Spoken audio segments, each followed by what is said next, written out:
Hey friends, I've been toying with making this video while I'm driving. It's quite an important topic, or quite an important thought stream.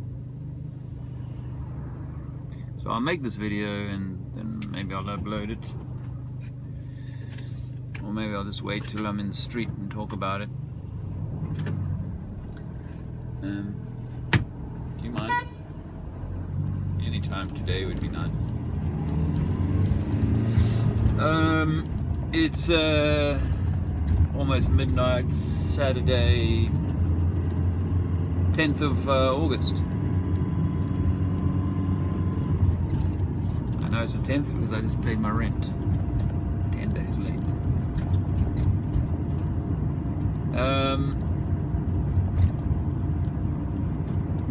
Duality. This is going to be titled Duality, I think. The last thing I posted was a little clip of me with Alexander picking some blackberries, and I was singing that song.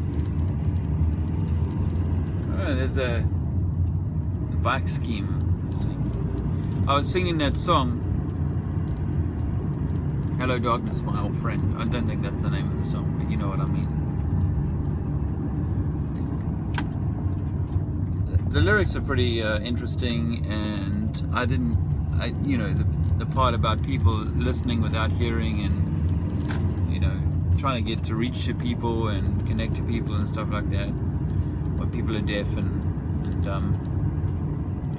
kind of resonates with me. But actually quite dark in the driving here, but actually the thing about the darkness, my old friend, is some food for thought for us all, because you see, well, it is for me anyway. It might not be for you. You might have already considered this, but it seems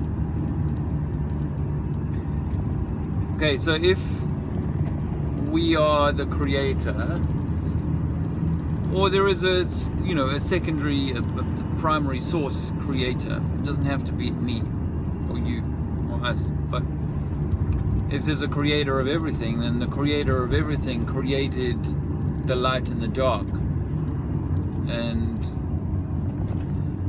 the good and the evil, and that means, like the yin and yang symbol, you need both the dark and the light. So I was musing with Andrea today or yesterday that perhaps it's the dark that also needs to ascend, you see.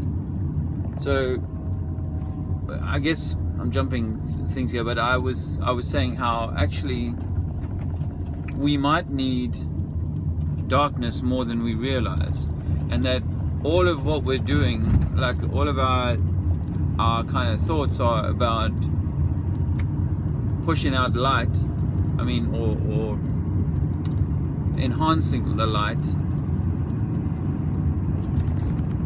and negating or subjugating the dark,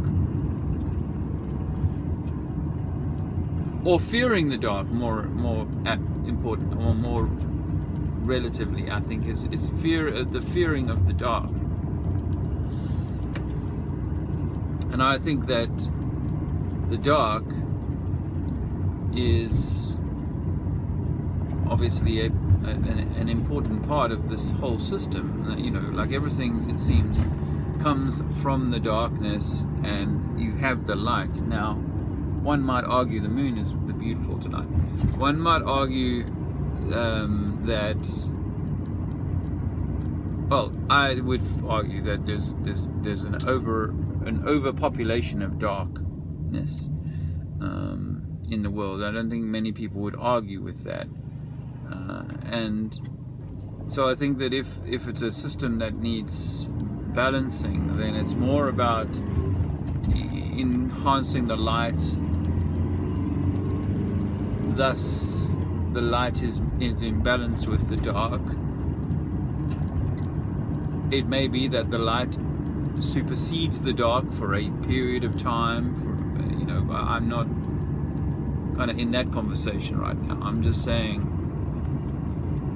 that obviously the light needs to be brought to bear, and that's really what we're wanting to do, but we're fearful of the dark elements. And I think what I was saying to Andrea was, what if the dark needs also to ascend, as well as the light ascending, or us talking about ascending and ascension and so on, but actually that the dark must ascend too, and that it's therefore understandable that when you look into under any rabbit hole, or in any rabbit hole, what you're going to find is you're going to find dark and light. You're going to find representatives of the dark, call it whatever you like, but there'll be representatives of the dark there, and not because they're necessarily trying to usurp or negate the light so much as they need it too.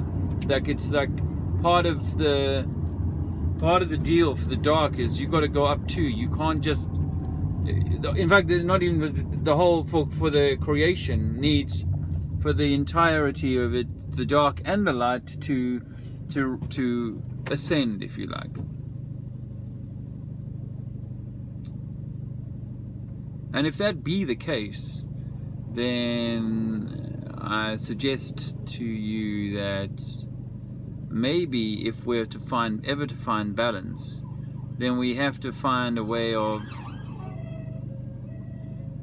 acknowledging or allowing space for the dark. And what do I mean by the dark? I suppose one could get all carried away with all the most horrible aspects of this the dark aspect of the system. But that's not what I'm trying to suggest here. It's not. There is, as I said earlier, a preponderance of darkness, and perhaps a somewhat scarcity of light. If the system is meant to be balanced, then there's meant to be more of the light. But if I could pick on two characters from the flat earth community and say, this person could represent the light, and that person could represent the dark. They'd be well-known names, and they would, in essence, represent the duality of the system. And the more I think about it, the more I realize that there is this necessity for the duality. It's almost like the nature of the way things work it needs a yin and a yang, a positive and negative, a light and a dark. Not a perversion of the dark, or but just a light and a dark. And so if you're in the business if you're here thinking, I've got to choose sides, or I'm getting torn by this kind of character, or drawn towards that kind of character, maybe that doesn't matter. It probably doesn't matter, and it's all good, whatever. But equally, my feeling is that I've been challenged to try and find a balance, a middle ground, a middle place between the yin and the yang. I think that's really what I'm sort of I'm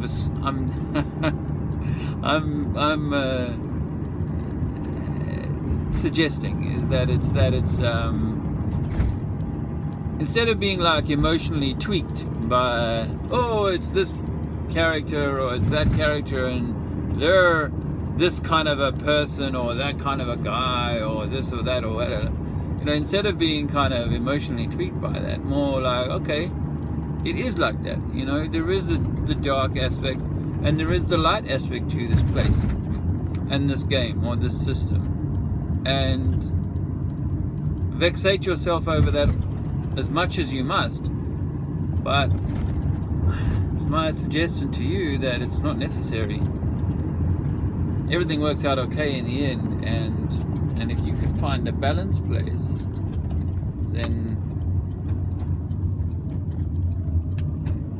then I think maybe you achieve your own, maybe you achieve that own happy place, your own happy place. What's for sure is that you probably will find out like a more heavenly experience while you're here on Earth. Took that old lady out for tea this morning, Shirley, with dementia, and I mean she is in a living hell. That lady, she is in a living hell, and you know, she literally says to me, I ask her how she is whenever I see her, and, oh, I'm still here, still alive, all that sort of stuff she loves to say, you know. And then when you go out driving with her, she's constantly looking for the reason to grumble at the status quo of the thing around her, you know, whether it be the traffic or the roadworks or whatever, you know. So, and that's where we can be, you know, even as deep down the old rabbit hole as we find ourselves, you know, we can still be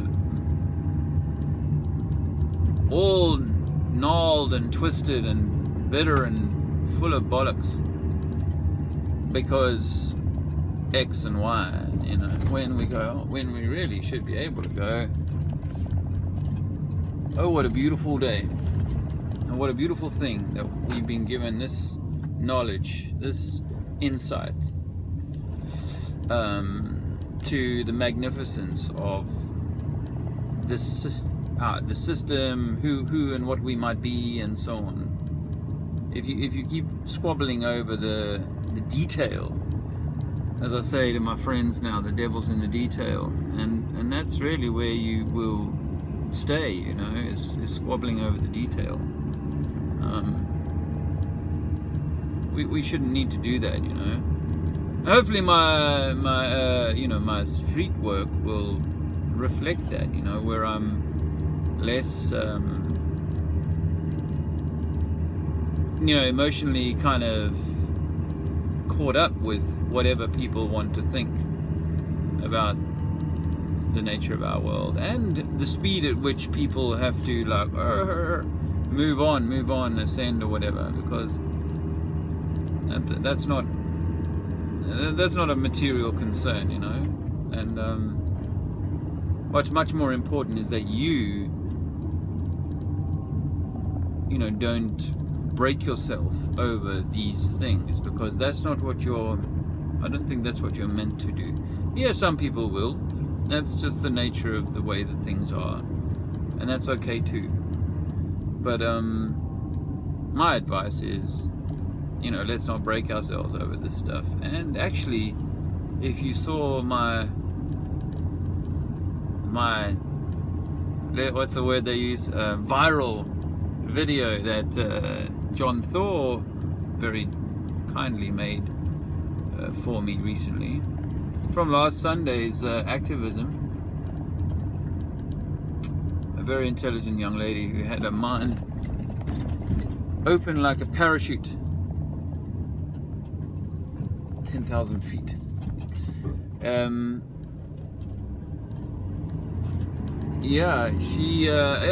If you saw that video, you'll notice that my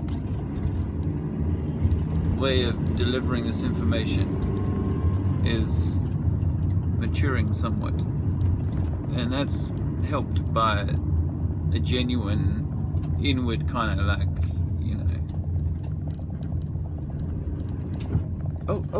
why don't you indicate? That would have helped. The guy was doing like a right turn in front of me, but without bothering to indicate, which is obviously unhelpful. Anyway, that's it. I don't want to belabor, and because thanks again to John Thor for doing that, because it has drawn a little bit of attention to the stuff that I'm doing, a little bit more attention, I should say, to the stuff that I'm doing, and I appreciate that.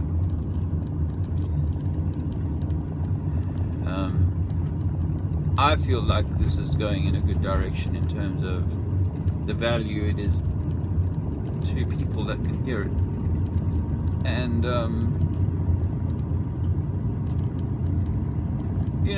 so this hasn't, this revelatory upgrade and all this sort of stuff is, whatever timetable, I don't know what timetable we're working to, but I'm just trying to be present in each day, be grateful for each day, and find ways to help us all get along a little bit better. Yeah, it's me. I'm at Crystal Palace, which is the site of that World Fair. Again, one of those strange oddities that my friend Martin Leaker and Lee from the Flat Earth British team are looking into. I think they're still looking into that, the whole Tartaria thing and the mud flood thing. I haven't had a lot of time to follow the research, but I've just driven through central London again, and I just want to stop all the time and go, let me film some of these properties for those people who don't think that we're encased in lots of clay, lots of mud. Fascinating, and very exciting. I just think that it's the best that you and each of us can do is to have our own house in order, and if you keep your own house in order, that has to be the first prize, really. Keep your own house in order. Get your own stuff together, your own ark. Because this is God's temple, right here, the dome, the King Dome, and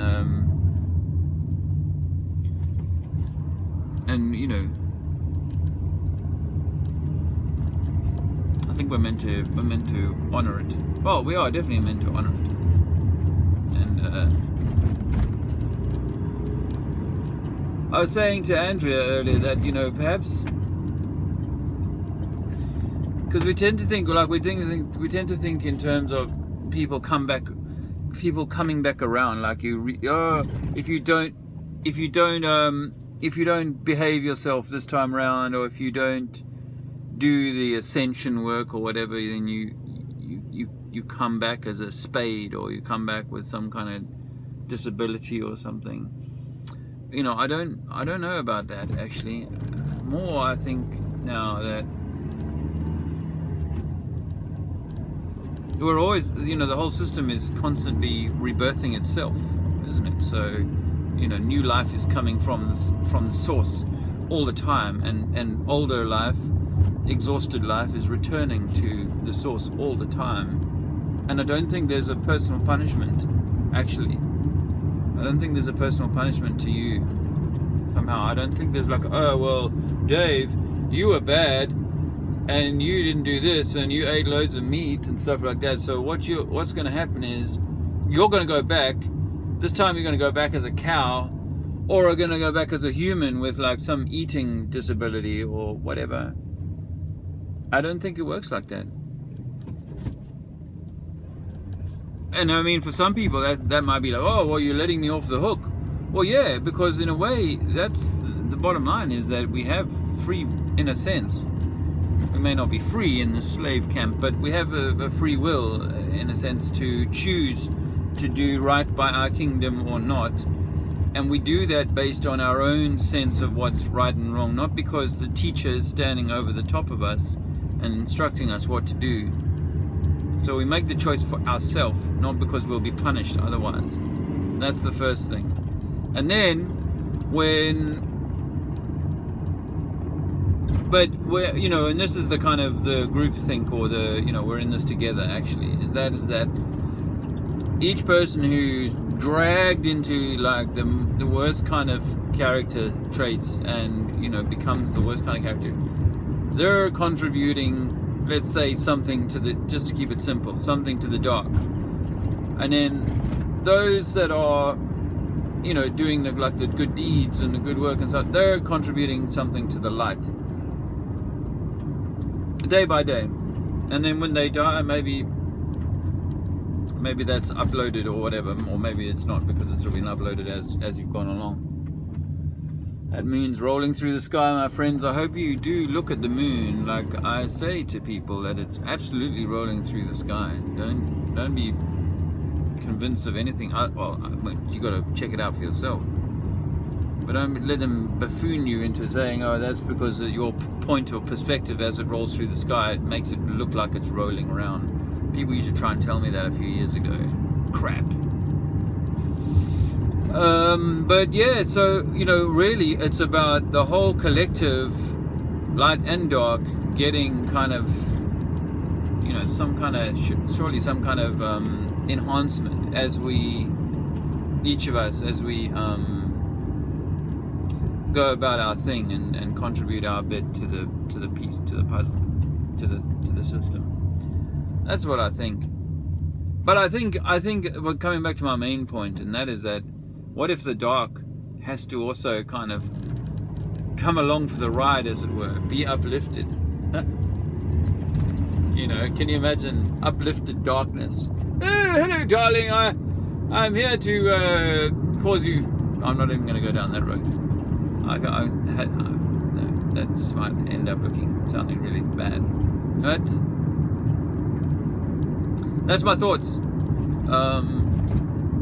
And I guess, you know, if I didn't relate this back to the flat Earth clearly enough, I think there are people that we go, oh, you know, this person's this or that person's that, but actually at the end of the day, I think everybody's just kind of doing their little bit, whether they come from the dark side of the farm or the light side of the farm. You know, that's what's going on, is that people are simply operating on the basis of the program that they come from, and here we are at that time when we are coming together with the red and the blue team, you know, the dark and the light, the white and the black, the checkerboard thing that the Freemasons, dare I bring them up, you know, the Freemasons have this black and white thing, don't they? That it's all this dualistic thing, and I start to wonder whether they aren't the guys who keep this whole thing inflated for almost like a deal that they got with the Creator or that we maybe even set up with them. We set up the system where we want them to keep the state of dualism going, because actually without it, what have we got? You know, if everything was handed to you on a plate, would you actually learn anything? So I'm just pushing it out there that actually, instead of, you know, if you come from the light side or whatever, or if you come from the dark side, instead of fighting against the light or the dark, it's more about embracing the light or the dark and realizing its importance, its significance in making this whole thing work. And that, you know, if you had a little kind of flat earth shindig, you'd actually be with people who represent both camps, the light and the dark. So is it the case that we're saying there's this third camp, this middle camp, this balance group in the middle? I don't know. But I'm just putting it out there for cogitation and comment, if you don't mind. If you've got anything useful to say, that would be useful. And thanks again for the support, friends, because there has been some nice comments made the last little while about the things that we're doing, and yeah, I want to thank Joe for bunging 40 quid in the kitty for a nice piece of kit. I haven't yet bought it because I had to pay my rent, but I am going to use that and a little bit more because I want to get like a little rig that has some mics, and it's like 100 quid or 120, 140 quid, something like that. And maybe even have like one of those little camera, I mean not camera, like a light. Because I've got this idea of going into the streets, as it were, and actually just interviewing or asking people, regular people, some questions. Just taking what I, my kind of skill set and trying to turn it into something interesting, like a journalistic interesting thing. But if you watch that thing from this Sunday, I haven't really ever watched much of my stuff, to be honest. So when John Thor did a video, I went and listened to a little bit of it, and I realized that you can't hear a word the girl's saying. You can't hear a single word the girl's saying. So I just wanted to say thanks to people for sticking in there, because it's absolutely frustrating not to be able to hear what the person is saying. I mean, oftentimes most of the time what they have to say is far more interesting than what I have to say, and it's far more useful from a conversational point of view or from an educational point of view. So I want to get a better piece of kit, rig, so that I can take this thing to the next level. And if you've been enjoying my stuff thus far, then hopefully it's worth more. And again, it's a matter of being able to then push that out to friends, and say, hey, here's a 10-minute video of a conversation that somebody had in the street, and it's a useful conversation to perhaps to get people who are sitting on the fence to review their position.